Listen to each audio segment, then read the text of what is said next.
제4주제 세미나의 사회를 맡으실 정진민 교수님을 소개해드리겠습니다. 정진민 교수님은 한국 정당학회 회장을 역임하시고 현재 명지대학교 정치외교학과 교수로 계십니다. 지금부터 마이크를 정진민 교수님께 넘기도록 하겠습니다. 감사합니다. 네, 안녕하십니까. 오늘 4주제 사회를 보게 된 정진민 교수입니다. 오늘 저희 4주제 주제는 한국 정치 어떻게 바꿀 것인가 라는 주제를 가지고 진행하도록 하겠습니다.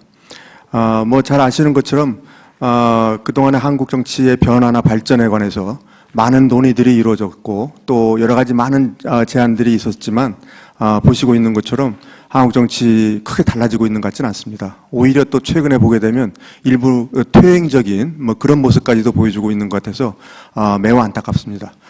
그래서 오늘 우리 토론회에서 뭔가 한국 정치 새로운 활로를 열 수 있는 그러한 좋은 논의들이 많이 이루어지기를 기대하면서 시작하도록 하겠습니다. 저희가 시간이 앞에 그 패널이 시간이 좀 지체가 되어서 저희가 갖고 있는 시간이 그렇게 많지 않습니다. 그래서 원래는 그 발표자 선생님들께 15분씩 드리고 토론자 선생님들께 10분씩 드리려고 했는데 조금씩 짧게 쓰셔야 될 것 같습니다. 그럼 시간이 없기 때문에 먼저 이현출 박사님께서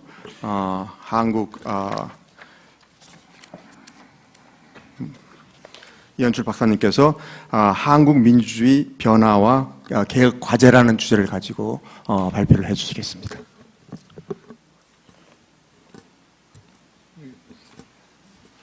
예, 안녕하십니까. 방금 소개받은 한반도 선진화 재단의 정치개혁위원장을 맡고 있는 이현출입니다. 저는 오늘 그 한국 민주주의 패러다임 변화와 개혁 과제에 대해서 간단히 말씀을 드리도록 하겠습니다. 우선 말씀드릴 순서는 도입부에 우리 한국 민주주의 현 주소에 대해서 간단히 말씀을 드리고 이어서 한국 민주주의의 패러다임의 변화 과정, 발전 과정에 대해서 간단히 말씀을 드릴 것입니다. 이어서 한국 민주주의가 어디로 가야 되는지 발전 목표에 대해서 말씀을 드리고 거기에 따른 정치 파트에 있어서의 개혁 과제에 대해서 말씀을 드리도록 하겠습니다.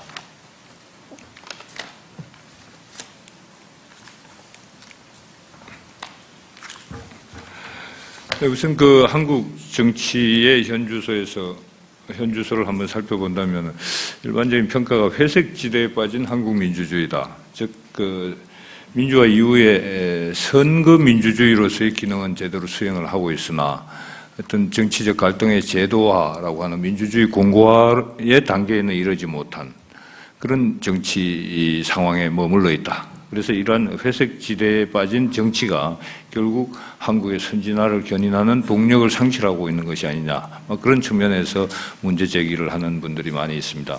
특히 우리 사회에 만연한 지역 갈등이나 세대 갈등, 또 계층 갈등과 이념 갈등, 노사 갈등 등이 제도적 수준에서 제대로 해결되지 못하고 오히려 그것이 정치권에 의해서 더욱더 증폭되어가는 현상이 심화되고 있다. 이런 문제에 대해서 많은 우려를 표하고 있는 것이 현실이라고 하겠습니다.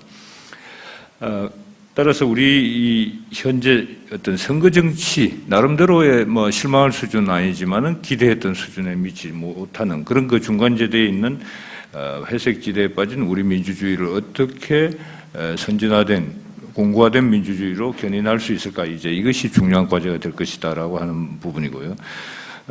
그 중에서도 특히 그 한국 정치의 오늘날 문제점 오전에 기조연설에서 여러분들이 말씀을 하셨지만은 권력 투쟁만 있고 국가 경영은 없는 정치 이러한 문제점을 극복하기 위해서 특히 그 비대칭적 행정부 우위의 모델을 개선해서 원활한 정책 생산, 정책 구조를 창출하는 노력들이 기울어져야 되겠다라고 하는 점들을 강조하지 않을 수가 없겠습니다. 특히 그 정책 생산 능력과 집행 능력이 극히 둔화됨으로 인해서 국가 경영 능력이 크게 약화되고 있다는 점에 우리는 주목하지 않을 수 없습니다. 더더욱이 세계화로 비롯된 다차원적인 우리 사회의 어떤 사회 갈등 구조에 대해서 사회 변동 능력이 극히 떨어지고 있다는 문제, 이것을 어떻게 정치적으로 대응 능력을 회복할 것이냐 하는 문제가 오늘날 우리 정치의 큰 과제가 되겠다. 그래서 저는 이러한 해결책으로 포용과 통합의 정치를 통해서 지속 가능한 국가 발전을 견인할 어떤 제도적 대안을 모색해보자라고 하는 취지에서 이거를 쓰게 됐다라는 말씀을 드리겠습니다.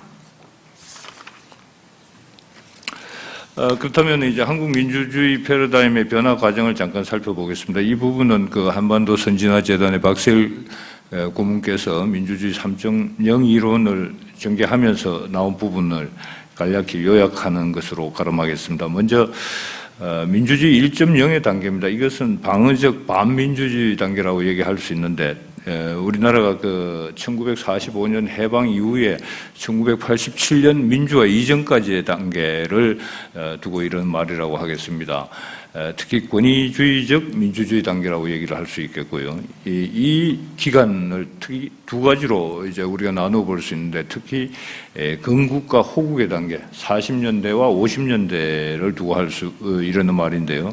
이 기간은 우리가 근대 민주주의 국가를 건설하는 단계이면서 또 한편으로는 남한에 건설된 근대 민주주의 국가를 북한의 공산주의 세력으로부터 공격으로부터 보호하는 이런 그 방어적 민주주의 단계에 치중하게 됐다. 따라서 이 단계에서는 많은 부분 자유민주주의의 본질이 훼손되고 제한될 수밖에 없었던 것이었다라는 것입니다. 그런 측면에서 반민주주의 단계다 이렇게 얘기를 할 수가 있겠고, 이어서 60년대, 70년대, 80년대에는 산업화와 국부 창출의 시기이다. 그래서 이 시기에는 서구 민주주의의 제한된 수용, 운영 그런 측면으로 특징 지을 수 있는데 정치적 자유, 경제적 자유는 어느 정도 보장이 되더라도 정치적 자유는 크게 제한되는 그런 형태의 권위주의 단계가 유지되었다라는 말씀을 드릴 수 있겠습니다. 그래서 이 1987년 민주화 이전까지를 민주주의 1.0의 단계, 즉 방어적 반민주주의 단계라고 규정할 수 있겠다라는 말씀을 드리고, 이어서 1987년 이후에 우리가 자유민주화와 함께 자유민주주의 단계로 진입을 하게 되는데, 이때 이제 우리들 모두는 군사 독재와 권위주의를 타도하면 저절로 민주주의가 완성될 것이다 라고 생각을 했던 것이죠. 근데 이 단계, 민주주의 2.0 단계에서의 가장 두드러진 문제로 지목되는 것이 한편으로는 과잉민주주의, 한편으로는 과소민주주의의 문제가 대두되게 됐다라는 점을 지적할 수 있겠습니다. 먼저 과잉민주주의라고 하는 것은 이른바 자유의 보장이 공동체적 책임과 배려를 수반하지 않는 자유, 또 법치와 헌법 질서를 무시하는 이런 자유로 발전이 되게 된 부분들이 큰 문제로 지적되고 있다.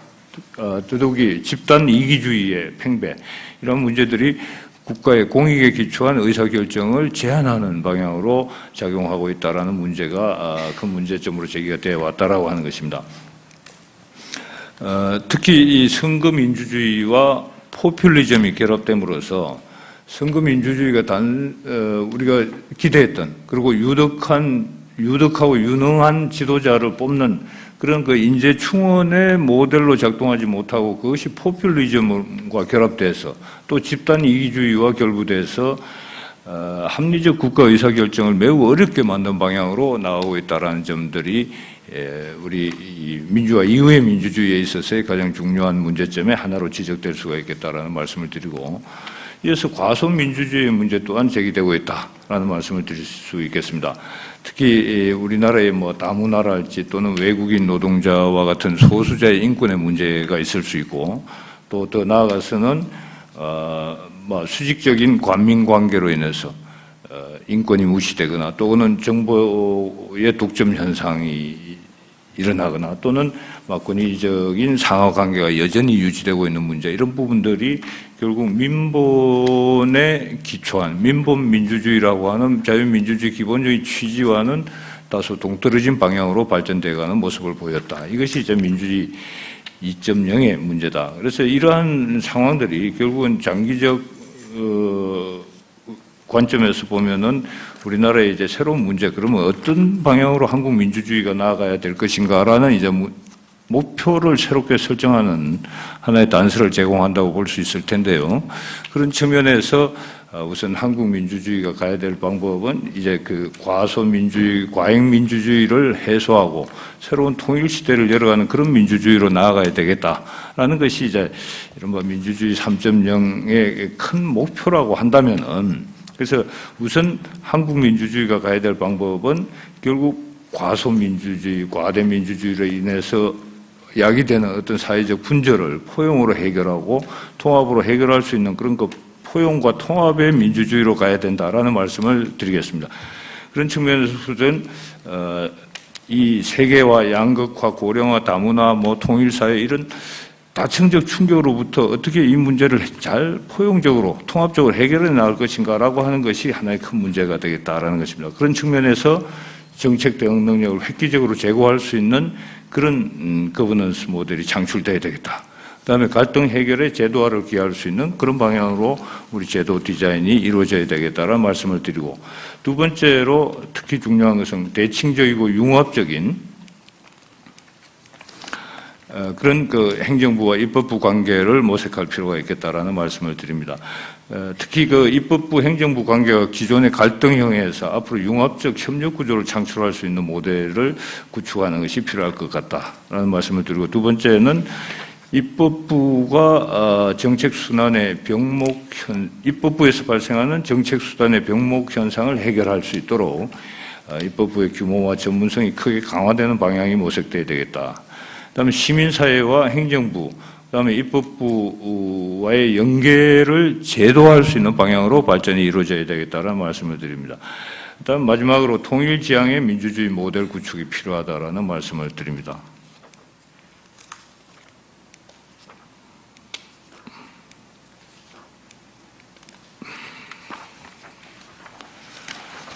그럼 이어서 개혁 과제에 대해서 말씀을 드리겠습니다. 우선 그 개혁 과제로서 첫 번째 중요한 것이 권력 구조와 행정부 의회 관계를 살펴보도록 하겠습니다. 다 아시다시피 이 단임제 대통령제의 문제점으로 지적되는 것이 그 대통령의 독선과 독단의 문제, 또 국정 운영의 비효율성의 문제가 많이 제기되고 있습니다. 그러니까 우리 사회가 급격하게 포괄적으로 변화되는데 1인에게 권력을 맡기는 것이 옳으냐, 이제 이런 문제점들이 제기되고 있는 것이고, 그래서 궁극적으로는 정치를 개인에게 맡기는 것이 맞느냐, 아니면 세력에게 맡기는 것이 맞느냐, 이런 부분에 관한 문제가 제기되고 있다는 말씀입니다. 두 번째로 취임 초기에는 제왕적 대통령의 모습을 보이다가 취임 이후에는 급격히 레임덕 현상을 가져오는 그런 문제점도 함께 또 문제점으로 제기되고 있고, 그다음에 단임제 대통령을 하다 보니 책임성을 확보할 방법이 없다. 우리가 민주화 이후에 지금까지 같은 당명을 걸고 정권을 창출한 정당이 없을 정도로 그렇게 정당의 당명을 바꿔가면서 권력을 유지하고 있는데, 그러다 보니 지난 정권의 어떤 공과를 같이 논할 그럴 기회가 없다라는 문제. 그 다음에 전임자와 같은 개성정당이 정권을 창출하더라도 전임자와 후임자 간에 단절이 있을 경우에 국정과제를 수립하기에 매우 곤란한 점들이 있다. 이런 부분들이 문제점으로 지적되고 있습니다. 그래서 이제 권력 분산 방안을 그럼 어떻게 할 것이냐. 크게는 분권형 대통령제로 가느냐, 아니면 순수 의원 내각제로 가느냐라고 하는 문제인 것 같습니다. 지난번 국회에서 그 의장 자문기구에서는 분권형 대통령제를 제안을 했는데, 국민이 직접 선출하는 대통령이 외치를 담당하고 국회가 선출하는 국무총리가 내치를 담당하도록 하는 그러한 어떤 분권형의 모델을 창출하자. 이렇게 될 때 국정 운영의 부담을 완화하고 국회와 행정부 간의 책임을 공유할 수 있는 모델이 될 것이다. 이제 이런 주장이 제기된 바가 있고, 또 한편으로는 우리나라가 87년 민주화의 가장 핵심이 대통령 직선제라고 하는 것인데, 그러한 대통령 직선제에 대한 국민적 향수를 고려하지 않는다면 순수 의원 내각제로 가는 것도 하나의 대안일 수 있겠다. 특히 독일형 의원 내각제는 나름대로 융합적 권력 창출을 통해서 매우 국정 운영을 효율적으로 기해온 안정된 민주주의 모델을 우리는 봐왔기 때문에 그러한 모델도 하나의 대안이 될 수 있겠다는 말씀을 드리겠습니다. 두 번째, 이제 국회 개혁 방향과 관련해서는 국회가 정책 능력과 국정 운영 능력을 크게 키울 필요가 있겠다. 그래서 특히 이 단임제 대통령 하에서 대통령이 단기간에 업적만 고려하다 보면 장기적 국가 비전을 놓치는 수가 많은데 국회에서 오히려 이런 부분에 대해서 심의 기능을 매우 강화할 필요가 있겠다. 그다음에 두 번째, 양원제 부분을 우리가 심각하게 고려를 할 필요가 있겠다. 그래서 소수자 보호, 특히 통일 이후의 북한 지역 배려를 위해서는 양원제 문제, 그다음에 이 어떤 소수자 보호 측면뿐만이 아니라 정책의 전문성이나 국가 전략성 측면에서도 상원이 이런 그 외교나 교육이나 이런 장기적 비전에 대해서 고민하는 그런 방향으로 발전할 필요가 있겠다라는 말씀을 드립니다. 다음으로 정당 개혁과 관련해서는 정당 간의 경쟁인 정당 체계의 문제와 개별 정당의 문제를 우리가 생각해 볼 수 있겠는데, 우선 정당 체계가 기존에 너무 비탄력적인 양당 체계로 인해서 우리 정치가 권력 투쟁에만 전념하게 됐다, 이런 측면에 대한 비판이 많습니다. 그런 측면에서 정당 체계의 대표성을 강화해야 되겠다. 사회적 세력들을 정치권으로 이렇게 투입시키는 다양한 대표가 우리 의회에 진출할 수 있는 그런 그 유목적 다당 체계로 전하는 것이 필요하다. 그런 측면에서 정당의 설립 요건 완화랄지 이런 방법들이 고려될 수 있겠다라는 말씀드립니다. 그다음에 개별 정당 차원에서는 정책 기능을 강화하고 공천을 제도화하는 것이 필요하다라는 말씀을 드립니다. 우선 그 개별 정당 차원에서 여러 가지 사실은 그 정책 능력을 지금까지는 거의 도외시하고 지역 간의 어떤 사회적 현상이나 문제점에 대해서 사회 세력 간의 갈등 관계를 도출하면서 권력을 유지를 해왔는데, 이런 부분들이 이제는 정책 중심의 기능을 강화하는 방향으로 발전돼야 되겠다라는 말씀을 드리고, 정당 공천 문제도 결국은 좋은 정치의 시작은 좋은 인물을 발굴하는 것인데, 그것이 정당의 기능이라고 할 때 어떻게 하면 경제적 유덕하고 유능한 능력 있는 일꾼을 정치인으로 이렇게 키워낼 수 있느냐라고 하는 부분이 정당의 기능이라고 할 때, 개방성도 매우 중요하고 투명성도 중요하지만은 어떻게 하면은 경제적 지도자를 양성할 수 있느냐, 그런 측면에서 당내 공천 과정에 있어서의 검증 기능을 강화할 필요가 있겠다라는 말씀을 드립니다. 마지막으로 선거제도 개혁과 관련해서는 현행 정치 구조, 정당 정치의 문제점이 결국은 소선거구 단순 다수 대표제에서 비롯된 기득권 양당 체계의 고착화 큰 문제라고 지적되고 있기 때문에, 이러한 기득권 양당 체계를 혁파할 수 있는 소선거구 단순 다수 대표제 문제를 여하히 개선할 것이냐와 관련해서 논의가 이루어져야 되겠다는 말씀을 드리고, 기존에 논의되고 있는 대안과 관련해서 독일식 혼합제냐 아니면 일본식 혼합제냐라고 하는 문제, 특히 이제 권역별 비례대표제 문제, 여러 가지가 논의되겠습니다만은, 그러나 결국은 국민적 지지와 정치권의 수용 가능성을 고려해서 문제를 풀어나가야 되겠다라는 말씀을 드립니다.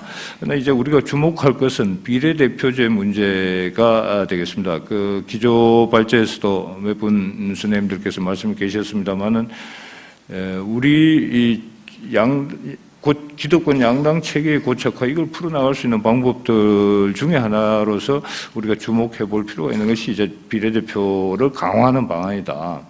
특히 이제 비례대표는 지역구 대표제, 지역 대표제가 갖는 한계를 극복할 수 있는 대안으로서 모색된 것이기 때문에 그러한 비례대표를 강화하는 것이 필요한데, 지금 현재 국민들로서는 이것이 이제 기존의 기득권 정당들이 투명하게 비례대표 후보를 선출하지 못했다, 또는 뭐 동공천을 한다, 농공행상을 한다, 이런 이제 비판적인 논의가 제기되고, 또 국회에서 비례대표 그 역할을 했냐, 이제 이런 문제에 대한 비판이 있기 때문에 이런 문제는 정당이 적어도 비례대표 의원들을 우리는 이러한 방법으로 해결할 때 유능한 이 전문성을 갖춘 일꾼을 뽑아낼 수 있다라고 하는 그런 확신을 국민들에게 심어주는 것이 중요하다라는 말씀을 드리면서 제 발표를 마치겠습니다. 감사합니다.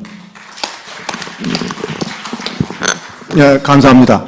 방금 들으신 것처럼 우리 그 이현출 박사님께서는 주로 이 정치 제도 개혁과 관련해서 거기에 초점을 맞춰서 말씀을 해주셨는데, 다음에 발표해 주실 두 분 선생님이 계십니다. 안병진 경희대 교수님과 유승찬 스토리닷 대표님께서 나와 계신데, 두 분께서는 아마 조금 시각을 달리해서 우리가 지향해야 될 어떤 정치적인 가치 뭐 이런 것과 관련한 말씀을 해주실 것 같습니다. 아마 먼저 안병진 교수님께서 그 한 6분 정도 쓰셔서 말씀을 하시고, 이어서 유승찬 대표님께서 또 한 6분 정도 쓰시도록 하겠습니다. 네, 소개받은 안병진입니다. 뭐 시간이 많이 좀 지체돼서 저희들이 시간을 혹시 사회자 정진민 교수님이 양해를 해주시면 시간을 좀 줄이는 의미에서 저희가 이렇게 순차적으로 이렇게 같이 해서 한 10분 내로 발표를 완료를 하도록 하겠습니다. 일단 그 발표 기회 주신 관계된 기관 선생님께 굉장히 감사드리고요. 방금 말씀해 주신 것처럼 이현출 박사님은 제도라는 측면에 초점을 두었다면 저희는 뭐랄까요, 좀 큰 질서, 오전에도 나왔던 87년 체제, 97년 체제, 이런 질서에 대한 이야기를 좀 추상적 차원에서나마 제한된 시간에 한번 새로운 화두를 한번 던지는 차원에서 얘기를 드릴까 합니다. 사실 지금은 이 광복 70주년이라는 이 행사의 의미도 그렇고 전 세계가 상상을 초월하는 수준으로 지금 혁신이 이루어지고 있습니다. 뭐 예를 들자라면 지금 오늘날 기업가들 중에서 위대함이라는 키워드를 가지고 전 세계에서 화두를 던지고 있는 기업가가 두 사람이 있습니다. 미국의 테슬라 회장인 머스크, 중국의 알리바바 회장인 마윈입니다. 이 사람들은 그냥 기업이 아니라 위대함을 화두로 던집니다. 그러면서 예를 들어서 머스크 회장 같은 경우는 많은 사람들이 경멸했고 냉소 성공하겠느냐. 하지만 지금까지 수많은 실패를 하지만 또 새로운 가능성을 열어가죠. 2020년이면 전기자동차, 이건 전 세계를 완전히 충격에 몰아넣을 테고, 2030년이면 태양열 에너지가 심지어 100% 이런 얘기까지 나오지 않습니까? 마인 회장은 심지어 얼마 전에 약간 과장된 얘기일 수도 있지만 계획경제 시대가 다시 돌아오고 있다. 빅데이터와 이런 게 결합돼. 그러니까 완전히 광복 70주년은 기존의 진화론적인 상상이 아니라 차원이 다른 상상력이 필요한 시점. 근데 기업이 아니라 정치야말로 진짜 대담한 상상력의 본 영역이죠. 가장 정치야말로 숭고한 영역입니다. 그 점에서 저희들은 짧은 시간이지만 한번 그런 화두를 던질까 합니다. 그래서 먼저 이 박사님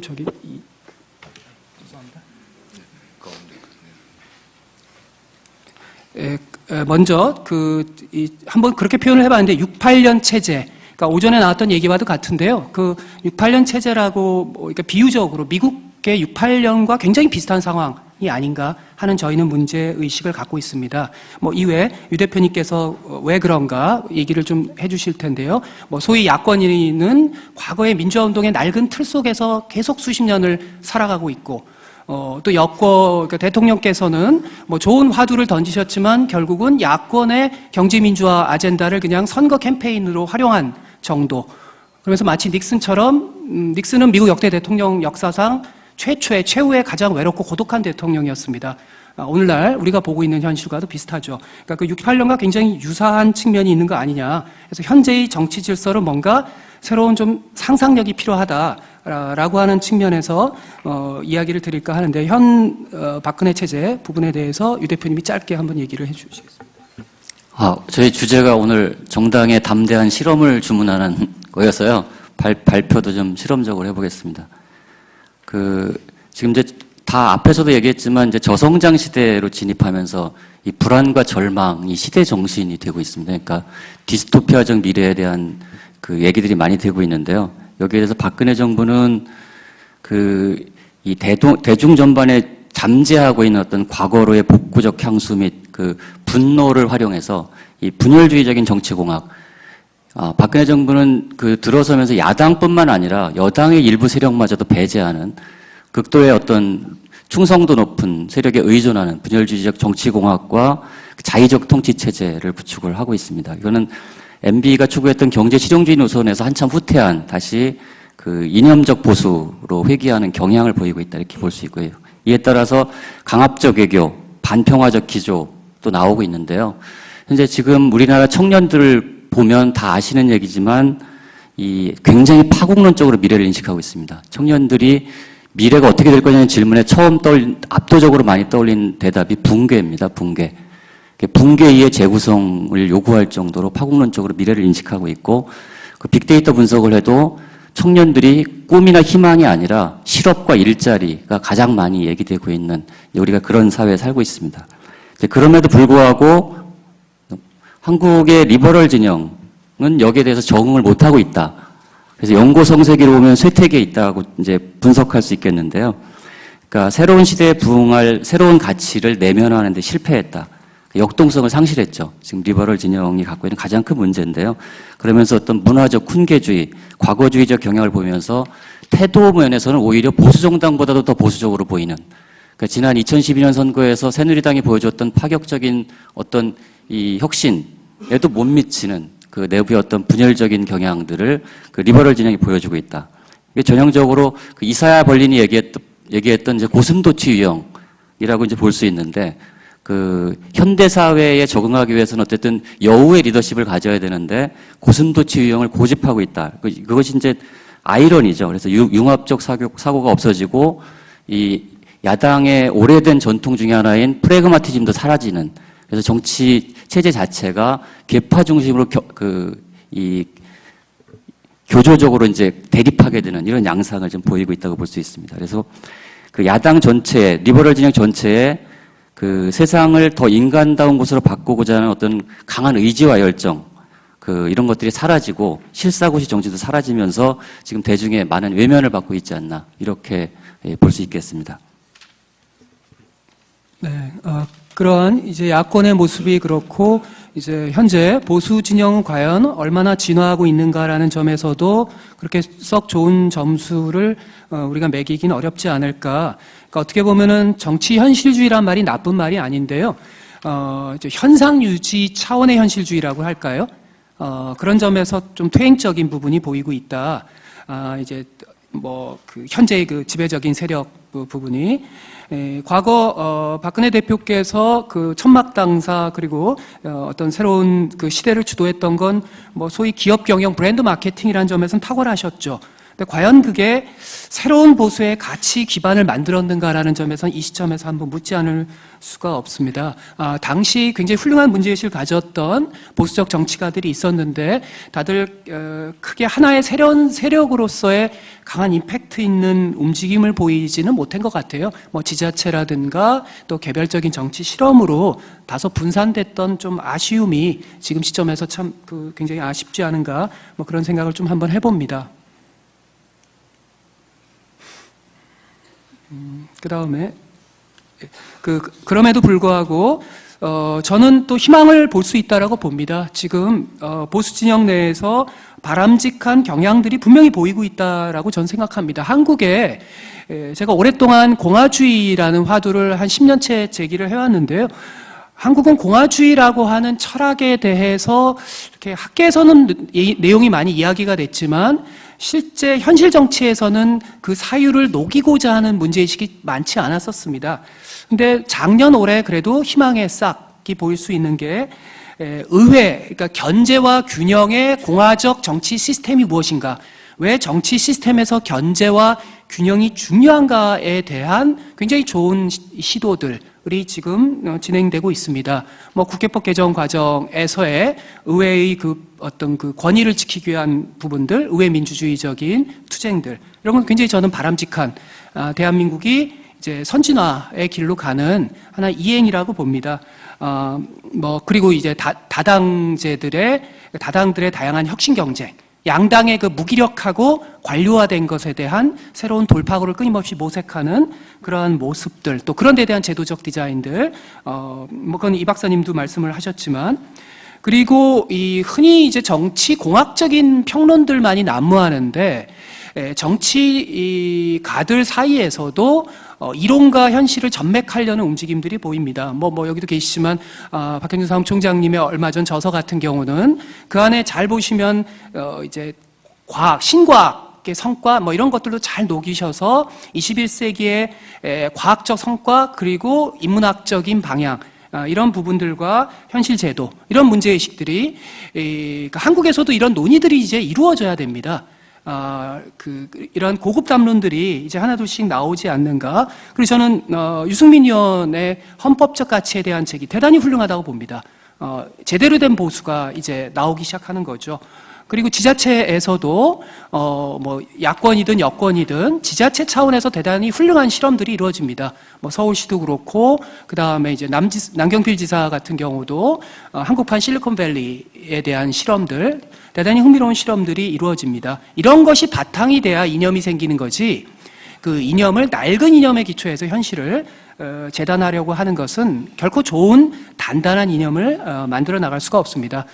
죄송합니다. 저희가 한 3분 정도 남았는데 제가 너무 시간을 쓴 것 같습니다. 그 다음에 어쨌든 이 불확실성과 무질서가 극대화된 시대를 우리가 살고 있죠. 전 지구적 현상이고 세계 어디서나 이런 정당들의 대응들이 이제 다양한 혼란과 갈등들을 겪고 있는데요. 우리나라 정당들은 대체로 저는 하향 평준화되고 있다. 시대와의 조우에 실패하면서 굉장히 급격하게 하향 평준화되는 추세에 있다. 이렇게 볼 수 있을 것 같습니다. 미국 대선에서 지금 트럼프와 샌더스 열풍, 그리고 영국 노동당에서 제3의 길, 토니 블레어의 제3의 길 이후에 아주 소수로 전락했던 제러미 코빈이 다시 등장해서 노동당을 이끌고 있는 현상, 이런 것들이, 그리고 이제 심지어 2008년, 2009년을 강타했던 금융위기 당시에 오큐파이 시대가 제도화한 그리스의 시리자당은 집권을 했고요. 그리고 남미에는 직접민주주의를 향한 데모크라시 OS 활동들, 뭐 이런 것들이 이제 다양하게 전개되고 있다. 이렇게 볼 수 있을 것 같습니다. 저는 이제 94년 이후 출생한 디지털 원주민이라고 볼 수 있는, 태어날 때부터 디지털이었던 세대들이 이제 선거에 참여하는 시대를 우리가 맞고 있는데요. 여기 계신 분들은 저를 비롯해서 모두가 디지털 이민자들이죠. 이민자들이 우리는 디지털을 스페셜리티하게 불렀어요. 그런데 이제 앞으로는 아날로그가 스페셜리티하게 되는 시대, 분기점에 우리가 와 있다. 여기에 정당은 어떻게 대응해야 될 것인가, 이런 것에 대해서 한국 정치들은 아직도 낡은 사고 문법과 어떤 공고화된 기득권 체제, 그리고 극단적인 양극화 속에서 좀 허우적거리고 있다. 그래서 지금 우리 사회에 이제 등장하는 헬조선이나 구한말, 이런 말들에 대해서 정치권이 제대로 된 대응이나 희망을 가질 수 있는 해법을 제시하지 못하고 있는 것이 아닌가, 이렇게 생각합니다. 그런 점에서 새로운 가치 부분이 이제 본격적으로 연구되고 또 정치 영역에 녹여야 되는 그런 부분들이 있는데요. 흔히 선생님들께서 많이 얘기하시는 이제 실용주의, 그러니까 한국적으로 타락한 의미의 실용주의가 아니라 인간적인 실용주의, 그러니까 실사구시적 정신이 참 지금 거의 사라져가는, 특히 야권 부분이 데이터에 기반하지 않는 자의적 이념의 주장이라든가 이런 부분이 진보 진영에서 특히 두드러져 보이는 것 같습니다. 그리고 생태주의에 대한 관심이 한국 사회에서 일부 환경운동 차원에 국한된 아쉬움이 좀 있고요. 저는 프랑스의 우파 보수주의 철학자 중에서 릭 페리라는 분을 참 존경하는데 미래 세대에 대한 새로운 어떤 철학적 각성, 이런 부분들이 좋은 앞으로의 자원이 돼야 됩니다. 그래서 한국에도 이제 제대로 된 실용을 한번 해봐야 되지 않을까. 그러면서 좌우가 서로, 좌우라는 건 나쁜 것이 아니죠. 그건 좋은 정체성이죠. 좌우가 서로 집안을 넓히고 같이 연합하기도 하고 혁신하기도 하고 하는 좀 새로운 장을 만들어가야 되지 않을까. 그런 점에서 어떤 분은 그런 표현을, 미국의 어느 문명 비평가는 디모크라시는 이제는 좀 낡았다. 민주주의라는 개념은 좀 낡았다. 바이오크라시라는 개념을 쓰자. 그러니까 생태적 민주주의, 이런 부분들로 새로운 상상력들을 좀 해봐야 되지 않을까. 그 다음에 어떤 시민 주도의 시민 개입주의적, 직접 민주주의적 상상력, 초당적 관점, 이런 부분들에 대한 상상력이 필요하지 않을까 생각이 듭니다. 그런 점에서 저희가 좀 시간이 많지 않아서 마지막으로 이제 유 대표님께서 마무리 차원에서 발언해 주시겠습니다. 그래서 오늘 저는 모든 분야가 다 마찬가지인데 이 거대한 시대의 변화, 디지털 혁명의 중앙에서 정치, 정당 역시 거대한 실험실이 돼야 된다. 이런 제안을 좀 드리고 싶습니다.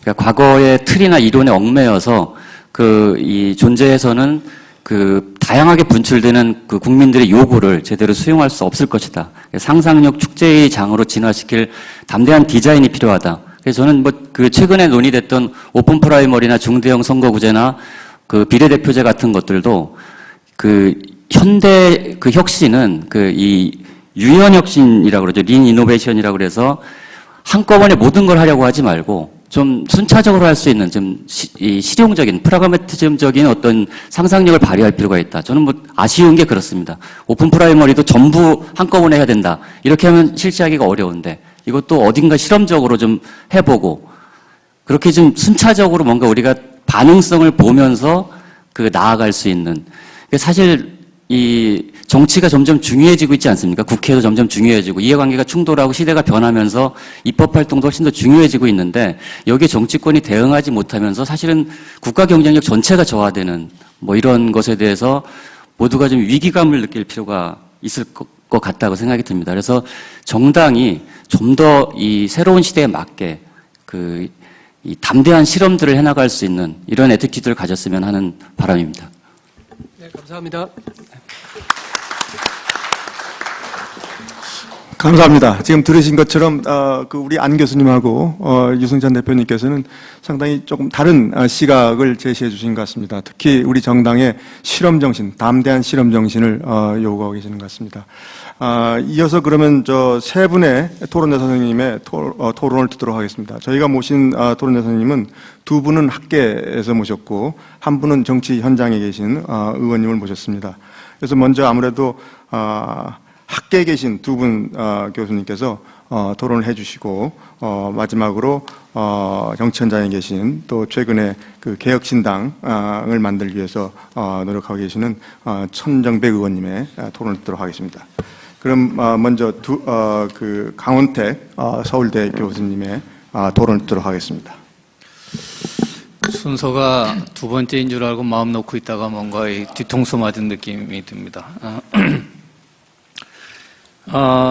의미 있는 자리에 불러주셔서 감사합니다. 뭐, 사실 대한민국 정치, 대한민국 미래 틀로 바꾸자. 이 모든 게 사실은 모든 사람들이 다 우리 사회가 더 잘 되어야 된다. 지금 이 상태에 머물러 있어서는 안 된다. 뭐 이런 공통의 목표, 문제의식을 갖고 있는 것 같습니다. 저도 이제 비슷한 생각이고요. 그래서 제가 오면서 가졌던 생각이 크게 두 가지인데요. 하나 와서, 뭐라도 말씀을 좀 드리고 싶다. 이런 게 하나가 있었고요. 또 한편으로는 정치개혁과 관련해서는 그동안 너무나 많은 이야기를 했는데, 그러니까 정치개혁과 관련된 이야기가 이제 본격적으로 나오기 시작한 게 2002년 대통령 선거, 그러니까 3김 이후의 정치에 대한 논의가 나오면서부터 본격적으로 터져 나오기 시작을 했는데요. 그때부터 지금까지 이제 보니까 금년거 14년째가 되는데, 거의 14년 동안 많은 이야기들을 그동안 제가 해왔습니다만 바뀐 게 하나도 없습니다. 사실 현실적으로. 그래서 오면서는 좀 지친다 이런 느낌도 좀 들었습니다. 좀 지친다. 그래서 그래도 또 달걀로 바위를 치더라도 일단 어쨌든 또 미래에 대한 우리가 희망을 가지려면 뭔가 또 해야 되지 않느냐 이런 생각을 가지고 말씀을 드립니다. 가장 핵심이 되는 거는 사람들이 갖고 있는 문제의식들은 다 비슷한 것 같습니다. 문제는 이거 어떻게 바꿀 거냐가 가장 중요한 것 같습니다. 지금 아침에 오전 세션에서 말씀하셨던 분들도 마찬가지고 지금도 마찬가지지만 모든 사람들이 갖고 있는 우리 사회가 당면하고 있는 지금 시점의 문제에 대해서는 다 공감을 합니다. 국가 건설의 단계를 거쳤고 또 경제 발전의 단계를 거쳤고 그리고 민주화의 단계를 거쳤고 지금 이 시기에 우리에게 필요한 거는 삶의 질의 문제라든지 혹은 더불어 사는 삶, 보다 인간적인 삶 이런 것들이 지금 우리 사회가 이제 추구해야 될 가치인 것 같습니다. 근데 그거에 대해서 모든 공감대가 있죠. 근데 문제는 이거 어떻게 이거를 구현해낼 거냐에 대한 그 문제가 있습니다. 저는 이제 가장 요즘에 정치적으로 봤을 때 가장 우려하는 게 이거를 추동해낼 수 있는 이런 변화를 이끌어낼 수 있는 힘이 있느냐.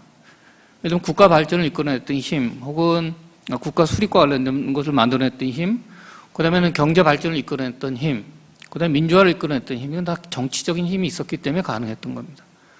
근데 지금 우리 사회가 지금 현재의 단계에서 새로운 어떤 단계로 넘어갈 수 있는 그런 정치적인 힘이 나올 수 있느냐. 이게 이제 굉장히 지금 회의적입니다.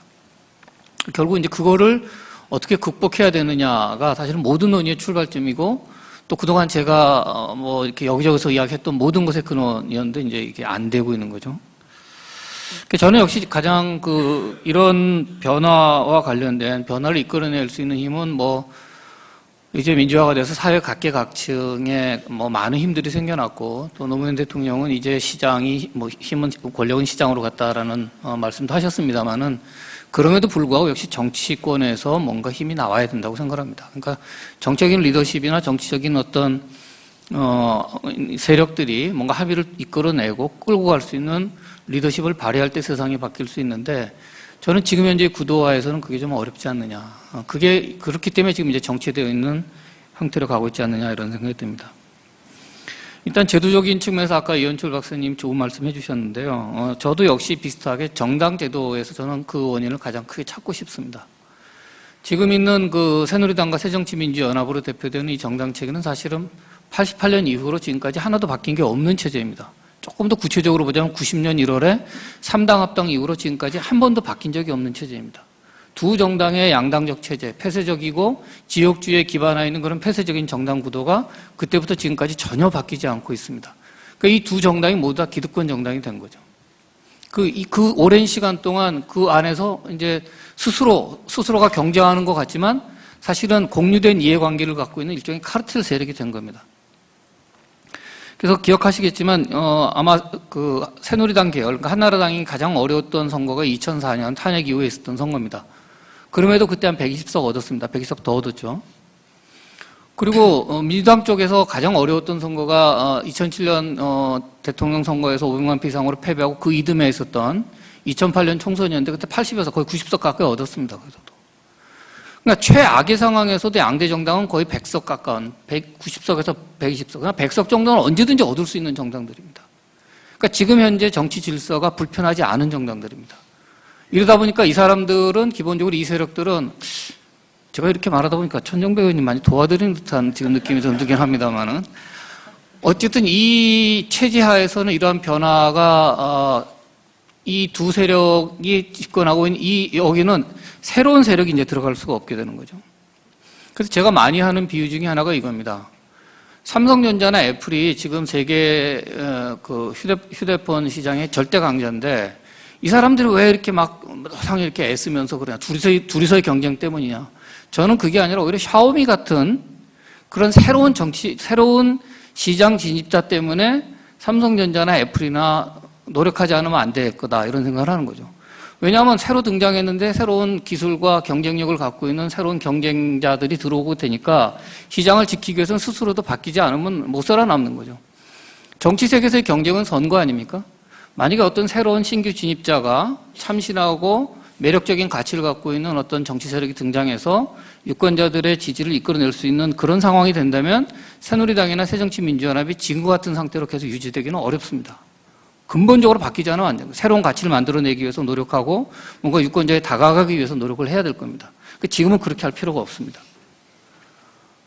그러니까 이제 지금 현재 나타나고 있는 야당 무기력하지 않습니까? 야당 무기력합니다. 저는 수업 시간에 그렇게 농담을 합니다만은 박근혜 대통령의 최대의 지지 세력은 야당이다. 그런 이야기 합니다. 박근혜 대통령이든 새누리당이 어떻게 하든 간에 지도가 안 움직이지 않습니까? 대체 세력이 없습니다. 그리고 그 안에 있어서 정말 지켜보고 있으면 집단으로서 이 대체 권력 세력으로서 집권하고 싶은 생각들을 공유하고 있는가? 아니면 그냥 국회의원 선거에서 나만 좀 잘 나만 당선되면 좋겠다. 당이 어찌 됐든 모르지만. 그러니까 오히려 각자 도생 같은 느낌을 훨씬 더 많이 주고 있다. 그리고 진보라는 이름을 걸고 있는 야당인데 진보라는 게 변화를 만들어내야 이게 진보 아니겠습니까? 뭔가 새로운 가치를 만들고 현실을 바꿔나가려고 하는 노력이 있을 때 진보인데 지금은 아까 말씀드렸던 것처럼 야당은 이미 기득권 집단이 됐다. 그래서 새로운 가치를 혹은 새로운 변화를 이끌어낼 수 있는 절박함이 이제는 없어졌다는 거죠. 그러니까 이제 제 개인적인 생각으로는 이제 과격한 재편이 야당의 경우에는 필요할 것 같다 이런 생각이 들고요.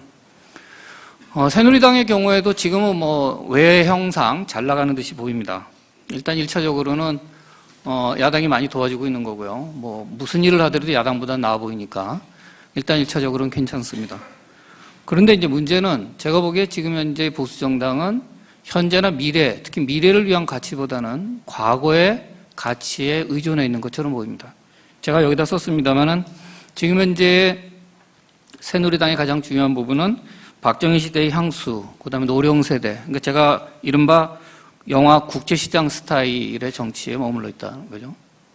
그래서 실제로 미래에 대한 그 가치나 혁신의 가치를 새누리당 역시 보여주지 못하고 있습니다. 제가 기대를 했던 거는 이제 좀 시간이 됐죠. 보수혁신위원회라는 걸 만들었죠. 그래서 제가 자 새누리당이 낫다. 그래도 혁신이라는 이름에다 붙인다 그랬는데 실제로 그때 논의가 됐던 것은 당내 공천이라든지 이거 관련돼 있는 내용이 대부분이었고 미래 시대를 대비할 보수의 가치라든지 혹은 일반 국민들이 와닿을 만한 그런 형태의 가치는 배출되지 못했습니다. 그래서 야당의 저런 그 약세라는 것이 언제까지나 계속 진행될 수 있는 것이 아니라면 새누리당 역시 미래를 낙관하기 어렵다. 더 중요한 부분은 그동안의 보수 정치에서 가장 중요한 자산은 저는 박정희였다고 생각합니다. 그게 보수를 묶어낼 수 있는 어쨌든 굉장히 중요한 그 가치였다고 생각을 하거든요. 근데 앞으로도 그게 가능할까? 저는 이번 정부가 마지막 아닐까 이런 생각을 합니다. 그럼 박정희 없는 보수는 무엇을 대표하고 무엇을 지향할 것인가? 그런 데 대한 고민이 지금 별로 보이지 않습니다. 그럼 바꿔 이야기하면 지금 현재 야당이나 지금 현재 여당이 우리가 지금 고민하고 있는 어떤 미래의 삶에 대해서 이걸 주도적으로 이끌고 나갈 수 있는 힘이 되지 못한다는 걸 알 수 있습니다. 그러면 이제 어떻게 해야 되느냐? 그럼 결국은 새로운 세력이 등장할 수 있고 그런 경쟁을 통해서 그 정당들이 서로 변화해 나갈 수 있는 기점을 만들어줘야 되는데 이게 참 쉽지가 않습니다. 제가 답답하게 느끼는 부분도 그거고요. 지금 아시겠지만 정치개혁 특위가 국회에 마련되어 있습니다. 그게 돌아가고 있는데 제 생각엔 별로 바뀔 것 같지가 않습니다. 그러니까 이게 뭐 고양이에게 생선 가게를 맡기고 있는 듯한 느낌. 그러니까 이걸 도대체 어떻게 바꿔야 될 거냐에 대한 고민이 하나가 있고요. 또 하나는 이 언론 그리고 일반 여론도 마찬가지입니다만은 일단 팽배한 정치 불신 때문에 변화를 만들어낼 수 있는 제도적 장치라고 하는 것들이 지금 사회적으로 수용되지 않고 있습니다. 그건 무슨 말씀이냐면 지금 현재 지역구 의원들 지금도 논의되고 있는 지역구 의원 늘리자는 거 아닙니까? 아까 그래서 이현철 박사님 말씀하셨던 것처럼 지역구는 지금 영호남으로 갈라져 있기 때문에 여기에 새로운 정당이 진입할 수가 없습니다. 왜 당내에서 저렇게 공천 때문에 시끄럽겠습니까? 지역구를 받으면 바로 당선이기 때문에 그런 거 아니겠습니까? 그러니까 지역구를 통해서 새로운 인물이 들어올 수 없다면 결국은 비례대표를 늘려야 되는데 비례대표를 늘려서 뭐 예를 들면 비례대표가 100명이다. 그럼 어떤 정당이 10% 받았다. 그럼 10명 갖지 않습니까? 그럼 그 변화가 만들어집니다. 근데 지금 있는 300명을 놓고 비례대표를 100명으로 만들려면 지역구로 50여석을 줄여야 되는 거 아닙니까? 54석 줄여야 되는데 지역구 54석이 줄겠습니까? 지금도 지금 늘리지 못해서 난리인데. 그럼 결국은 비례대표 늘어나지 않는 거죠. 그럼 이제 결국 차선책으로 생각할 수 있는 거는 국회의원 수를 늘려서라도 비례대표를 늘리고 비례대표를 늘려야 새로운 정세력이 들어가서 샤오미와 같은 역할을 하면서 기존 정당들을 거대 정당들을 자극시키고 뭔가 변화를 만들어내지 않겠냐 이거죠. 근데 이런 이야기를 하게 되면 일단 언론에서 당장 부정적으로 나옵니다. 그러니까 언론에서 무슨 모든 사설 이런 걸 통해 가지고 그래서 저는 사실은 언론이 교묘하게 지금 현재 기득권 구조를 도와주고 있는 거 아닌가 하는 그런 의심도 합니다. 때로는. 그래서 국회의원 수를 늘리는 것이 당장은 꼴보기 싫은 사람들 더 많이 늘린 것 같은 그런 느낌이 들지만 장기적인 차원에서는 그래야만 기득권 구조를 뚫고 우리가 여기 모든 사람들이 지금 바라고 있는 희망하고 있는 어떤 새로운 미래로 나갈 수 있는 그런 정치적인 힘이 생겨날 것이다. 그런 말씀 먼저 좀 드리고 싶습니다. 그 다음에 이제 아까 오늘 이야기 중에서 아침에 김성 대표도 그렇게 말씀하셨다고 그러고 87년 체제 극복에 관련된 이야기가 나오고 있는데요. 이거는 제가 긴 이야기는 하지 않겠습니다만은, 제가 하나 말씀드리고 싶은 부분은 이거는 조금 더 진지하고 장기적인 차원에서 논의가 필요하다는 생각이 듭니다. 왜냐면 정치권에서 지금 하고 있는 이야기는, 제왕적 대통령이니까 이거 분권해야 된다. 이런 정도의 수준인데요. 사실은 저는 우리나라의 대통령이 제왕적이라고 생각하지 않습니다. 5년 동안 무슨 일을 하겠습니까? 5년 동안 제왕적이면 세상을 바꿔놓을 수 있어야 되는데, 사실 지금 이제 박근혜 정부도 지금 3년 차 다 돼가고 있는데, 뭘로 기억이 될까 지금 고민해야 되는 상황 아닙니까? 그러니까 말하자면 우리가 지금 고민해야 되는 것은 장기적인, 그러니까 우리가 지금 원하는 이런 것들이 변화되기 위해서는 어떤 특정 세력이 최소한 10년 이상, 그 이상도 집권할 수 있어야 세상이 바뀝니다. 박정희가 세상을 바꿔놓을 수 있었던 건 18년 집권했기 때문이고, 스웨덴에서 3인당이 복지국가를 만들어냈을 건 44년 집권했기 때문에 가능합니다. 근데 우리는 그런 게 없거든요. 우리가 통일이 되고 난 다음에 3년, 5년 대통령 갖고 뭘 바꿔낼 수 있겠습니까? 그래서 이제는 그런 대중적인 차원에서의 그 헌법 논의, 헌법 개정 논의, 특히 정치권에서 있는 그런 대중적이고 단기적인 차원에서의 개헌 논의는 저는 별로 바람직하지 않다는 생각이 들고요. 오히려 안정적인 리더십이라든지, 그러니까 강력한 리더십을 가질 수 있어야 되겠죠. 어떤 그 정치 주체가. 그다음에 통합적 리더십을 가지고 있어야 되고, 그런 것을 가질 수 있을 때야 이제 우리가 될 수 있는 거고, 또 한편으로는 통일이라고 요즘 통일 논의가 많이 있습니다만, 통일과 관련돼서 통일이 되려면 우리가 만약 내일이 통일이 됐다고 우리가 정치 제도상으로 좀 준비가 되어 있느냐 과연. 그런 여러 가지 문제점을 고려해서 조금 더 장기적인 차원에서의 그런 관점에서 이걸 살펴보는 것도 대단히 중요할 것 같다. 이런 생각이 듭니다. 아까 앉아서는 무슨 말씀을 드릴까 아무 생각이 안 났는데 또 마이크를 잡으니까 또 이렇게 주절주절 말씀을 드리게 되네요. 좀 길어졌습니다. 네, 감사합니다. 감사합니다. 그러면 이어서 고려대학의 이인영 교수님께서 토론해 주시겠습니다.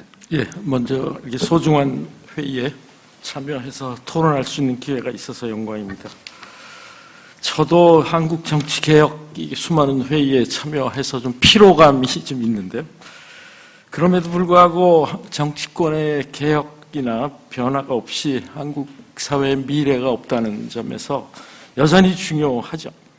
많은 국민들이 한국의 정치의 실패, 또 그로 인한 혐오, 불신이 강합니다.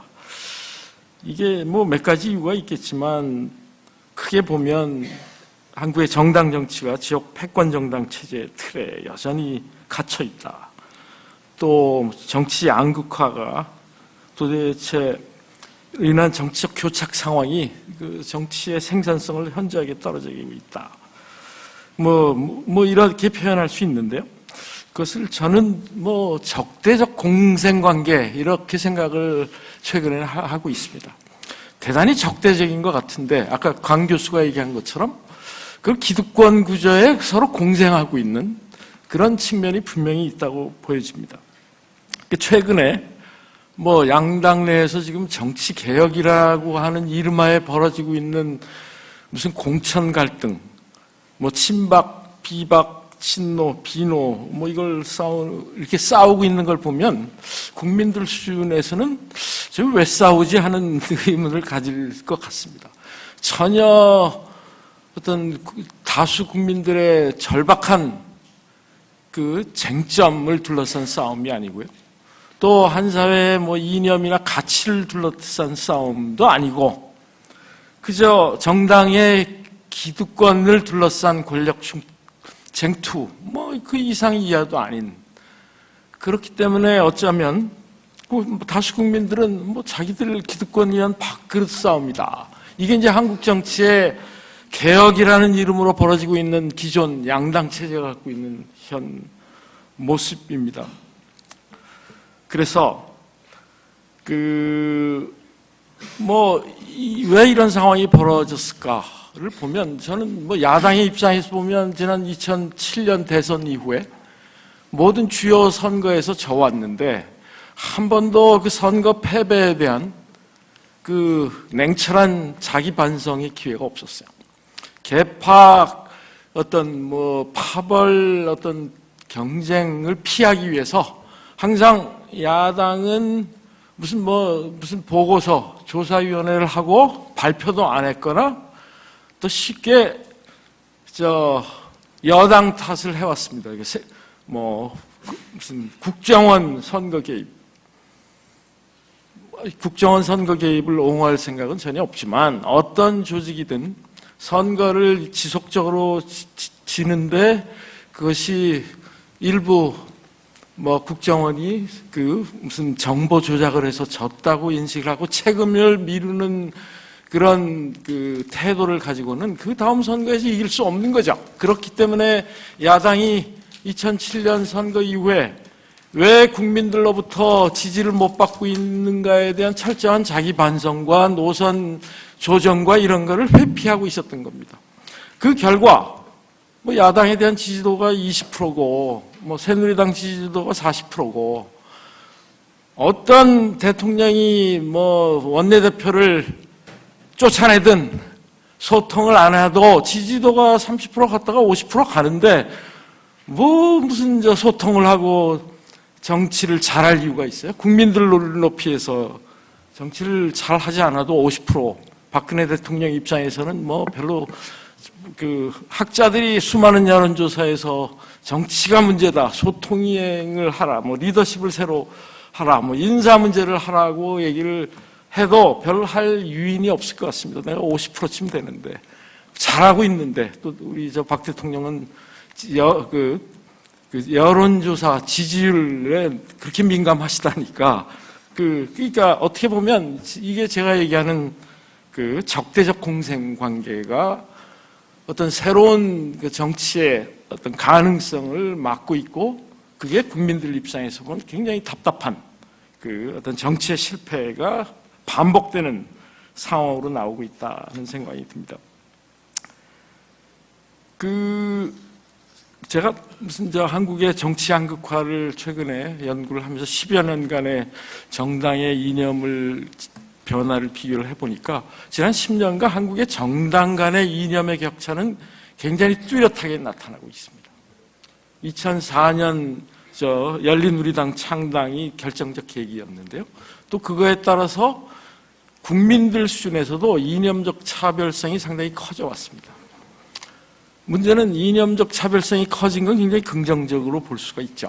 우리가 지역주의 틀에 갇혀있는 한국 정당 체제가 이념의 차별성이 생겨서 정당 간의 정책과 노선 경쟁이 본격적으로 이루어지면 그것이 뭐 지역주의를 극복하는 계기도 될 것이고, 이현출 박사가 얘기하는 그 생산적 정책 경쟁의 구조가 마련될 텐데, 현실은 이념적 차이가 있지만 그 차이가 생산적인 노선이나 정책 경쟁으로 이어지는 게 아니라 진영 논리의 강화 논리로 가서 오히려 그 이념적 차이가 양극화의 정치를 미국식으로 굉장히 그 부정적 의미의 그 양극화 정치를 구조화하는 형태로 나오고 있다고 생각을 합니다.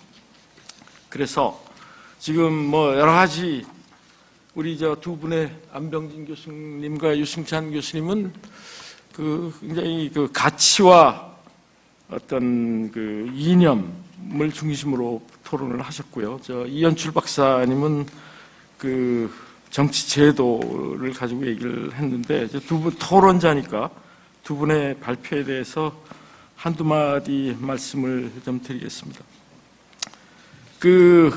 이현출 박사님이 얘기하는 국정 운영의 분권화, 행정부에 관한 융합적 협력 구조, 뭐 이건 전부 동의를 하고요. 또 양원제의 필요성도 상당히 흥미로운 생각이고요. 또 정당 공천 개혁에 대한 지적에 대해서 또 동의를 하는데, 최근에 정당 공천 개혁에 관해서 뭐 무슨 안심 공천까지 해서 초미의 관심인데, 저는 이게 지금 이 상향식 공천, 뭐 안심 공천의 제도화가 필요한 이유는 뭐 여러 가지 장단점이 있지만, 어떤 제도가 장점만 있고 단점이 있는 제도가 없지만, 한국의 정당 그 계파 갈등이라고 하는 게 정당의 공천을 둘러싼 이해관계를 둘러싸고 벌어지기 때문에, 한국의 지금 퇴행적인 정당 체제를 바꾸는데도 상향식 공천이라고 하는 게 결정적으로 중요하다는 생각을 합니다. 그러니까 물론 뭐 지금 새누리당에서 벌어지고 있는 것처럼 전략 공천이 필요한 부분도 있겠죠. 또 새로운 인재를 영입할 필요도 있겠죠. 그럼에도 불구하고 과거식으로 정당의 지도부나 또 대통령이 정당 공천을 좌지우지하는 그런 체제를 유지해서는 지금 퇴행적인 계파 갈등의 구조를 깰 수가 없다는 점에서 어떤 형태로든 새로운 정당 공천제도의 실험이 반드시 필요하다. 이것을 어떤 명분으로 부인을 하든 그것은 뭐 과거에 그 정당 지도부의 기득권을 유지하는 논리 이상이 아니다라는 생각이 들고요. 선거제도 개혁, 제가 지난 3월부터 6월까지 국회 그 선거제도 자문개혁위원회 부위원장을 하고 뭐 그 한 3개월 동안 그 얘기를 했는데 그때도 그런 의문이 있었어요. 학자들이 모여가지고 3달 동안 이 안을 주면 이게 정치개혁 특위에서 이걸 가지고 논의를 제대로 할까? 근데 그 후에 벌어진 일을 보면 우려한 바가 드디어 현실이 되는구나.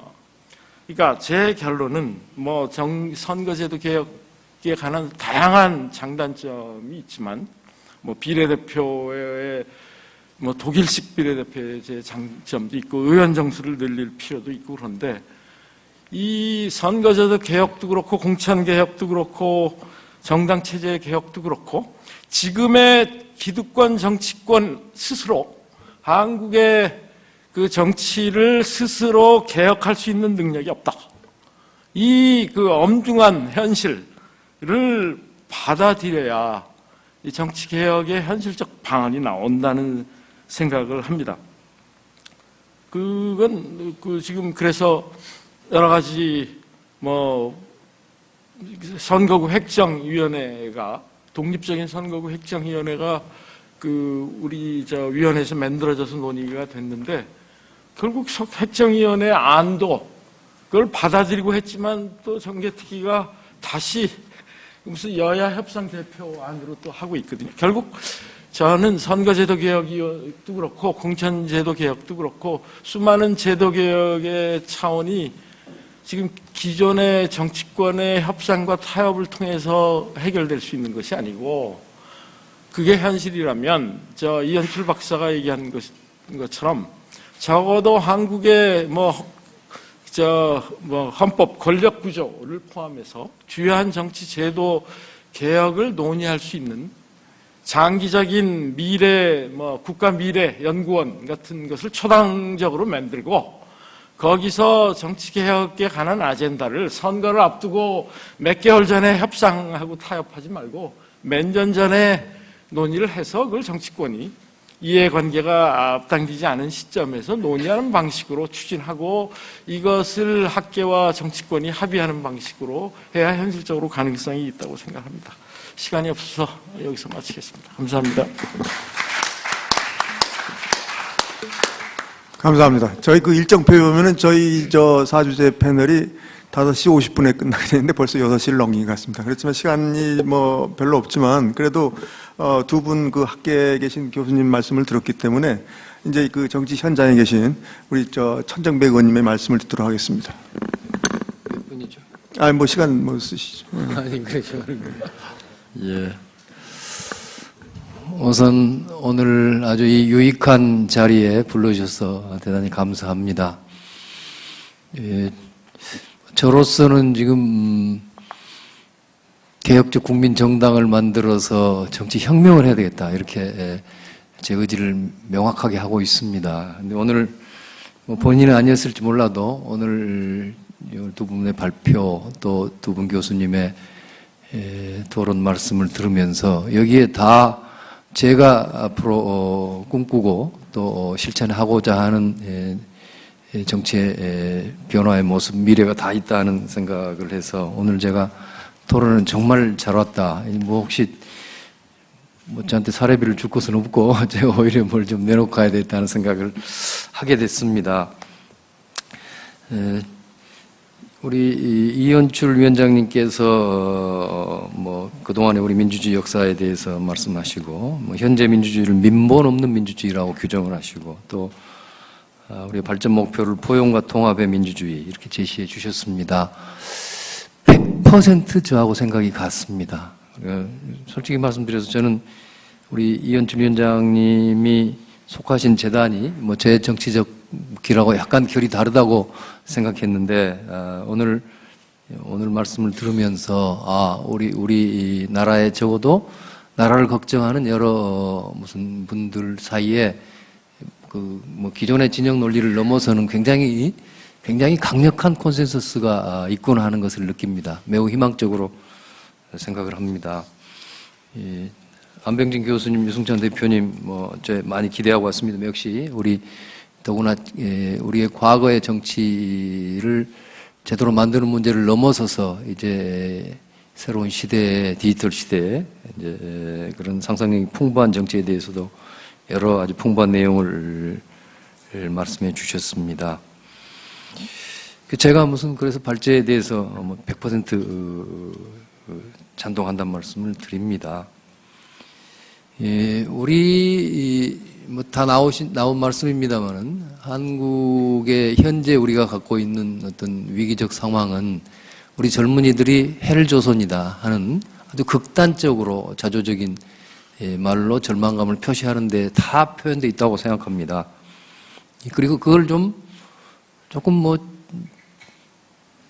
제가 다시 규정할 필요도 없겠지만 한국 사회가 그동안의 고도성장을 통해서 이제는 3만 불 시대를 앞두고 있지만 기실 내용을 들여다보면은 그 혜택을 보는 사람들은 극소수의 무슨 그야말로 기득권 세력, 독점 세력, 재벌을 중심한 세력에 불과하고 나머지 대부분의 사람은 중산층은 무너지고 서민은 현재도 고통스럽고 미래에 대한 희망을 잃고 있습니다.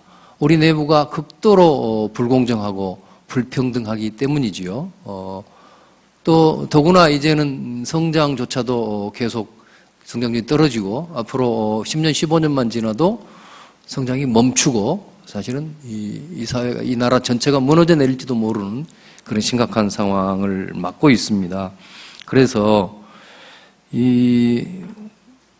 우리의 정치의 과제는 우리 한국 사회의 전반적인 시대적 과제이겠습니다만은 이런 우리 사회 내부의 극심한 독점, 독식, 배제,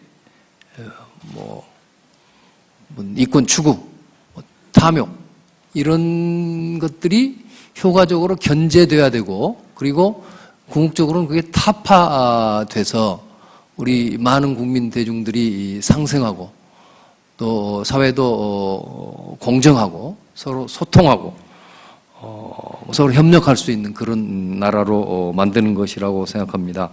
이제 이거를 제대로 해낼 수 있는 세력이 있느냐 하는 점에서 보면은 오늘 발표 여러 선생님들이 말씀하신 것 그냥 정치권에 몸담고 있는 우리 보니까 엄청난 야당들만 모이신 것 같아요. 지금 야당도 마음에 안 드는 정도의 그런 인식들을 갖고 계시는데요. 그래서 저는 정치권의 새판짜기가 반드시 필요하다 이렇게 생각을 해서 신당을 만들어야겠다는 생각을 갖고 있습니다. 강원택 교수님이 좀 지친다고 하셨어요. 저야말로 굉장히 지쳐 있습니다. 제가 한 20년 정치를 했고 사실은 저도 굉장히 낡은 정치인이 됐고 또 현재 이 암울한 정치에 대해서 큰 책임이 있는 사람입니다. 근데 제가 20년을 돌아보면요 오히려 앞부분 한 10년간은 그래도 좀 뭔가 정치가 좀 바뀌는 것 같기도 하고 여러 가지 저도 그런 희망을 가졌는데 오히려 그 후로 10여 년간은 퇴행하고 있다는 생각을 합니다. 그럼에도 불구하고 저는 희망을 갖는 것은 우리 국민들의 개혁정치 열망, 제가 개혁정치라는 것은 특별한 뜻을 쓴 게 아니라 뭔가 이 시대적 과제를 해결할 수 있는 그런 좋은 정치란 말로 쓴다면 그런 바람직한 정치에 대한 열망이 조금도 사그라들지 않고 있고 더 뜨거워져 가고 있다고 저는 느낍니다. 그것이 물론 현재 암울한 여러 상황에 의해서 선거 때마다 무관심을 보이기도 하고 여러 가지 의미에서의 문제가 없는 건 아니지만 그러나 그것조차도 국민들의 마음속에 활활 타고 있는 그런 개혁정치 열망의 표현이라고 저는 생각합니다. 그래서 문제는 이런 국민들의 열망에 부응할 수 있는 정치 세력이 만들어지느냐 하는 데 있다고 생각합니다. 그래서 저는 이런 정치 세력을 만들어낼 수 있고 국민의 개혁정치 열망에 부응할 수 있는 정치 세력을 용감하게 만들어낸다면 생각보다는 훨씬 더 당장에 내년 총선 또 내후년 대선 이런 중요한 정치적 계기를 통해서 얼마든지 크게 전진할 수 있고 한국 정치를 근본적으로 바꿀 수 있는 그런 뭐 교두보라고 해도 좋고요. 뭐 어떤 그런 전기를 만들 수 있다. 저는 그렇게 확신을 합니다. 이제 조금 구체적인 말씀 뭐 제가 특별히 드릴 필요 없습니다만은 정치 제도 개혁에서 가장 중요한 것은 역시 민의를 제대로 반영하는 선거 제도인 것 같습니다. 지금의 양당의 아까 독과점 체제는 여러 이유가 있지만 지금의 소선거구제에 의해서 이게 강화된 측면이 큽니다. 지난 총선에서 새누리당은 국민의 42% 선의 지지를 얻었는데 국회는 과반수 의석을 가지고 사실은 다수결에 의해서 국회 권력의 거의 전부를 행사할 때도 많습니다. 뭐 제가 야권에 속해서 그 말씀 드리는 게 아닙니다. 과거에 열린우리당은 그때는 더 낮은 38% 정도의 득표를 했는데 그걸 가지고 과반수 의석을 가졌고요. 뭐 제가 그때 원내대표로서 뭔가 하여튼 세게 한번 바꿔보려고 했던 뭐 생각을 가졌습니다. 이게 굉장히 잘못된 겁니다. 30% 지지 얻은 정당은 30% 의석을 갖도록 해야 됩니다. 10% 지지를 얻은 정당은 10%의 지지를 갖도록 하는 선거제도가 돼야 한다고 생각합니다. 그 비례성 높은 선거제도 이것이 그게 이제 뭐 독일식 비례대표제일 수도 있고 사실은 우리 중앙선관위가 국회에 제출한 그 현재의 안, 뭐 비례대표를 100석으로 확대하고 뭐 권역별 비례대표를 통해서 뭐 의석을 결국 당선자를 결정하는 제도 이것만 가지고도 저는 한 90점짜리는 된다고 평가하고 있습니다. 그런데 참 안타깝죠.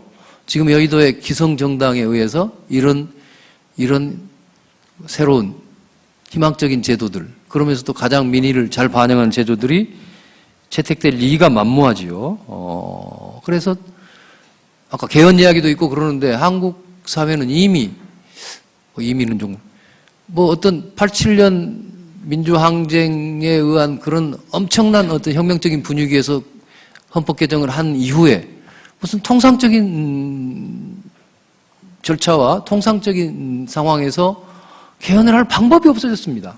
여야가 지금에 있는 기득권 양대 정당이 합의하지 않으면 어떤 방법도 없습니다. 뭐 국민 발언제도도 없고요. 국민 투표도 무슨 대통령이 뭐 국가 안위에 관한 사항이 아니면은 그 발의할 수 없도록 하고. 그래서 이 기성의 양대 기득권 세력의 이 과두제 지배를 넘을 수 있는 어떤 수단도 지금 가지지 않고 있기 때문에 참 답답한 일입니다. 그래서 이걸 어떻게 깰 것이냐. 그러나 결국 저는 그것이 이 기성의 정당에서가 아니라 건강한 국민의 힘, 국민의 개혁정치 열망으로부터 저는 그 해답이 있다고 생각합니다.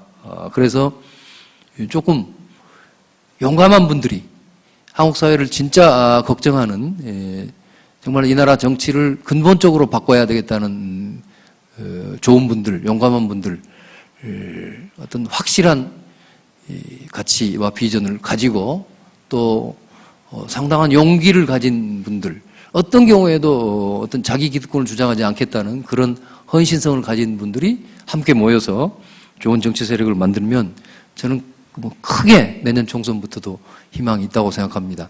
뭐 제가 요새 늘 사람 만나서 같이 정치합시다 하고 제가 늘 권유하고 있는데요. 특히 좀 젊은 분들 만나면 이렇게 이야기합니다.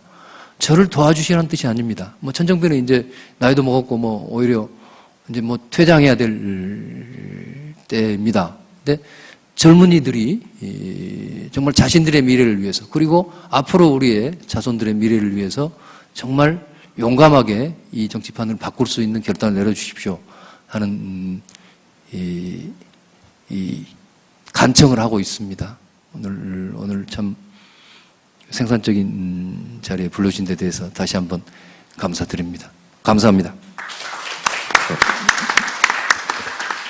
감사합니다. 지금 시간이 많이 지나서 원래 시작할 때는 청중석에 계신 선생님들 한두 분에게도 좀 말씀하실 기회를 드리려고 했는데 그건 좀 어려울 것 같고요. 왜 또 우리 발표 선생님들이 조금 잠깐씩 또 말씀을 해주셔야 되기 때문에 그래서 먼저 우리 이현출 박사님께서 그 점 한 2분 정도 쓰시겠습니다.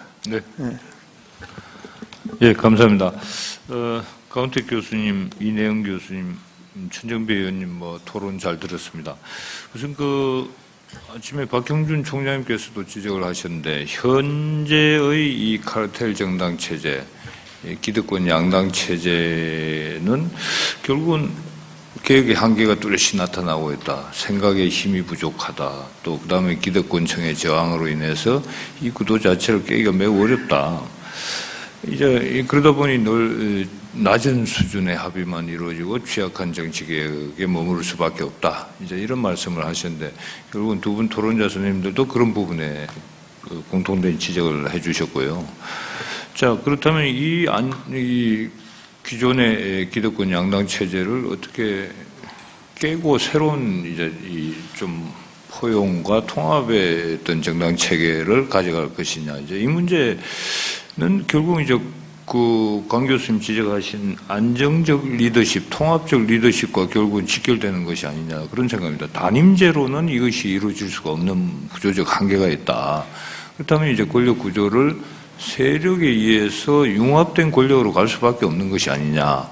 그렇게 본다면은 혼합제 대통령 분권화된 대통령제를 하든 또는 내각제를 하든 그런 식의 권력 구조의 모색이 이루어져야 되는데 천정배 의원님 말씀은 그런 개혁을 그럼 누가 해 나갈 것이냐 이제 이런 문제에 봉착하는 것 같습니다.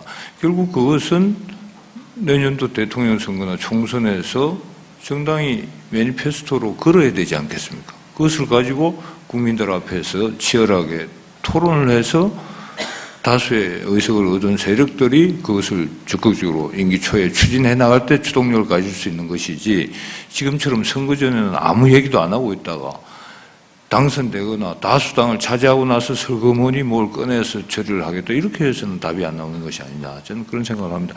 이상입니다. 감사합니다. 감사합니다. 그러면 우리 안병진 교수님께서 한 2분 말씀하시겠습니다.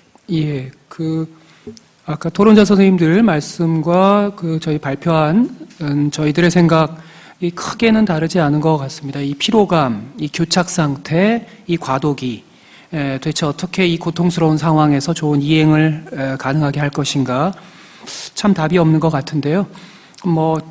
교과서적인 얘기지만 작은 실험, 그러니까 요즘에 뉴욕타임즈나 이런 거대 기업도 작은 실험에서 시작합니다. 스핀오프. 작은 실험을 통해서 결국은 끊임없이 좀 현재 정치 지형의 균열을 내고 흔들고 하다 보면 2017년, 2018년 흥미로운 상황이 기회구조가 또 열릴 수 있는 거 아닐까라는 좀 기대를 해봅니다. 오늘 아까 오전도 그렇고 오후도 그렇고 대한민국의 아주 진보 보수의 또 거장 교수님들의 좋은 글들 많이 봤는데요. 오늘의 자리가 또 그러한 좋은 균열의 실마리가 될 수 있지 않을까 한번 생각해 봅니다. 네, 감사합니다. 감사합니다. 시간이 많이 지나서 제가 여러 말씀 드릴 수는 없을 것 같고 제가 요새는 자꾸 사회를 어떻게 보다 보니까 말할 기회가 없어서 한두 마디만 드리도록 하겠습니다. 좀 여러 말씀들이 많이 나왔는데 조금 많이 안 다뤄진 부분인 것 같아서 한 가지는 요즘에 공천 관련 논란들이 많이 있습니다만은 그와 관련해서 여러 가지 기술적인 무슨 이런저런 문제들을 가지고 이야기들 많이 합니다만은 우리가 한 가지 유념해야 될 부분은 우리 정치가 앞으로 나아갈 방향을 어떻게 설정해야 되느냐 이게 저는 매우 중요하다고 봅니다. 어떻게 보면은 그런 기술적 문제는 상당히 지엽적인 저는 문제라고 오히려 생각하고 있습니다. 그럼 나갈 방향이 뭐냐? 그와 관련 저는 중요하게 우리가 생각해야 될 거는 참여의 확대가 되는 쪽으로 나가야 된다 이렇게 보는 겁니다. 그 이유는 단순히 참여 꼭 좋다 싫다 이 문제를 떠나서 더 이상 한국의 유권자들도 이전의 유권자들이 아니라는 겁니다. 한번 생각해 보십시오. 87년에 민주화 됐을 때 한국의 유권자들하고 2015년의 한국의 유권자들은 이미 많이 달라져 있습니다. 제가 강의를 하다 문득 그런 생각을 하게 되는데 우리 아이들한테 그런 이야기를 합니다. 87년 민주화에서 이야기를 하면서 그때쯤 너희들이 어디 있었지? 그럼 태어나지도 않았습니다. 걔들이 벌써 대학생이 됐고 대학을 졸업하고 이렇게 되고 있습니다. 그러니까 유권자가 이미 많이 바뀌었다는 겁니다. 그러면 이렇게 바뀐 유권자들이 이전에 나이 든 유권자들과 어떤 차이가 있느냐? 거기 많은 차이가 있습니다. 우선 학력이 높아졌죠. 그에 따라서 여러 가지 이전과는 다른 정치적인 스킬이나 정치적인 그런 자원들을 가지고 있습니다. 그 다음에 이 친구들의 가치 정향이 많이 바뀌었습니다. 그렇다고 한다면 이 친구들은 사실은 이제는 더 이상 정치 엘리트들에 의해서 끌려갈 수 있는 그런 유권자들이 아닙니다. 오히려 경우에 따라서는 이런 친구들이 정치 엘리트들을 밀어낼 수 있는, 밀고 갈 수 있는, 오히려 도전할 수 있는 이런 유권자들이 돼 있거든요. 그런데도 아직도 기존에 많이 이야기가 나왔습니다만 낡은 틀을 벗어나고 있지 못하다 하는 건 굉장히 심각한 문제다라는 거고, 또 관련해서 특히 저는 한국 정치에서 지금 심각한 문제 중에 하나는 많은 유권자들이 한국 정치를 외면하고 있지만 특히 젊은 유권자들은 완전히 외면하고 있다는 겁니다. 40대 이하의 젊은 유권자들은 완전히 외면하고 있다는 겁니다. 그건 더 이상 그 사람들의 관심사가 아닌 겁니다. 한국에 지금 젊은 정치인이 있습니까? 예를 들면 잘 아시겠지만은 유럽에 지금 많은 나라의 수상들이 40대 초반입니다. 이태리, 네덜란드, 그리스 다 40대 초반입니다. 42, 3, 4 다 이렇습니다. 지금 미국에 지금 이제 뭐 벌써 내년에 대선을 앞두고 경선 뭐 이미 초입에 들어가 있지만, 공화당에 많은 주자들이 나와 있지만, 뭐 도널드 트럼프가 요새 뭐 선두에 있다고 하지만 뭐 그렇게 끝까지 갈 것 같지는 않고, 그랬을 때 유력한 공화당 후보로 예상되는 사람이 마코 루비오라는, 플로리다 상원 의원이 있습니다. 그 친구가 72년생입니다. 72년생. 그러니까 그런 걸 보면서 한국엔 너무도 정치가, 노화되어 있다. 그러니까 특히 유권자들, 특히 젊은 유권자들과 소통을 못하고 있다. 그런 점에서 앞으로 뭐 기존의 정치를 바꾸시려고는 생각을 갖고 계신 분, 또 새로운 정치를 하시려는 분들이 좀 더 젊은 유권자들을 끌어들일 수 있는 뭔가 그런 장을 만드는 게 굉장히 중요하다. 이런 말씀을 드리고 싶습니다. 괜히 쓸데없는 말을 드린 것 같습니다. 그래서 오늘 이제 뭐 시간이 거의 6시 반이 다 돼갑니다. 그래서 이제 맞춰야 될 것 같고요. 뭐 시간만 있으면 더 많은 이야기를 나누고 싶습니다만은 뭐 그렇게 할 수는 없을 것 같고요. 그래서 오늘 하여튼 이렇게 장시간 귀한 논문 발표해 주시고 또 진지하게 토론해 주시고 또 청중분석에서 끝까지 경청해 주신 여러 선생님들께 감사드리면서 오늘 토론회를 마치도록 하겠습니다. 감사합니다.